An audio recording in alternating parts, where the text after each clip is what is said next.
Դիանա Գրիգորյանի «Գոյամարտ» հեռուստասերիալի նկարահանումները շարունակվում են, հեռուստադիտողները դիտում ու քննարկում հեռուստասերիալի հերթական սերիան: Հունան մարդու չարությունն ու էգոիզմն էլ պիտի չափ ու սահման ունենան: Բացահայտումները թող շուտ լինեն, որ չձանձրանանք: Հունան հերիք է այս ընտանիքին նեղացնել: Ներսից բարկությունը մի կողմ դիր, գիտես դու պարտված մարդ ես, դրա համար էլ Լեոյին տեսնել չես ուզում: Լեոն ուժեղ ա: Դավիթ պապիկ ջան, Աստված քեզ երկար տարիների առողջ և երջանիկ կյանք տա, գրում են հեռուստադիտողներն ու քննարկում հեռուստասերիալի հերթական սերիաները: Հունանը հաստատ հոգեկան շեղումներ ունի, կարծում են հեռուստադիտողները: Ավոն իրոք շատ լավ ա խաղում, հումորը սպանում ա: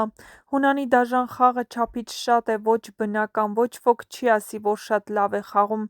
Վայ պապի ջան, քեզ նման հոգատար մեկն էլ իմ կյանքում լիներ: Ահա այսպիսին էին այսօրվա սերիայի մեկնաբանությունները: Համակարծիք չեք գրեք ձերը: